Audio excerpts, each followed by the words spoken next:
मित्रांनो, आज मी तुम्हाला इयत्ता दुसरीच्या जुन्या बालभारती पुस्तकातील धाडसी शिवशंकर हा पाठ वाचन करून दाखवणार आहे। चला तर मग आपण सुरुवात करूया।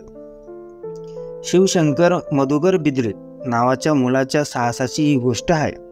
अवघ्या 10 वर्षाचा हा मुलगा गणेश उत्सव निमित्त तो किल्लारी गावी आपल्या आजोळी गेला होता। 30 सप्टेंबर 1993 अनंत चतुर्दशी त्या रात्री शिवशंकर गाढ झोपेत होता। अचानक त्याला जाग आली। घर थरथरत होते, भांडी वाजत होती, पत्र्यांचा आवाज येत होता, जमीन हालत होती। भूकंप भूकंप म्हणून माणसे ओरडत होती। शिवशंकरने भूकंप शब्द ऐकला। त्याचे आजी आजोबा गाढ झोपेत होते। तो त्यांना गदागदा हलवू लागला। इतक्यात घराची मागची भिंत कोसळली। आजोबा लवकर उठा, बाहेर चला, आजोबा लवकर उठा, बाहेर चला म्हणत शिवशंकर आजोबांना उठवून बाहेर नेऊ लागला। आजोबा थकलेले होते, त्यांचे पाय लटपटत होते, हात कापत होते। ते कसेबसे घराबाहेर पडले। शिवशंकर आजोबांना म्हणाला, तुम्ही इथे अंगणात बसा, मी आजीला आणतो।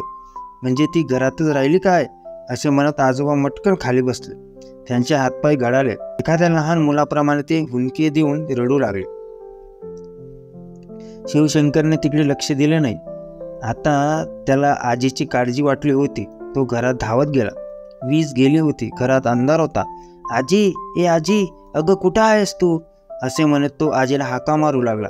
आजी देखील शंकर शंकर म्हणून ओरडत होती। मला वाचवा, मला वाचवा, असा आजीचा आवाज त्याला ऐकू आला। आवाजाच्या दिशेने शिवशंकर तिच्याजवळ पोहोचला।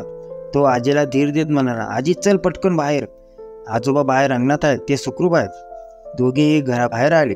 शिवशंकरला आजोबांनी मिठी मारली। आजी आजोबा दोघांचेही डोळ्यातून अश्रू वाहू लागले। आजी शिवशंकरला पोटाशी घेऊन म्हणाले, लेकरा, तुझ्यामुळेच आज आमचा जीव वाचला। शिवशंकरच्या आईबाबांना ही गोष्ट समजली।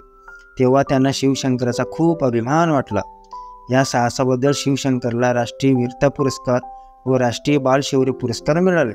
त्यावेळचे राष्ट्रपती डॉक्टर शंकरदयाळ वर्मा व पंतप्रधान PV नरसिंह राव यांच्या हस्ते हे पुरस्कार शिवशंकरला देण्यात आले।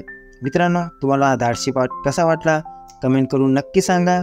चला तर मग भेटूया आपण पुढच्या व्हिडिओमध्ये।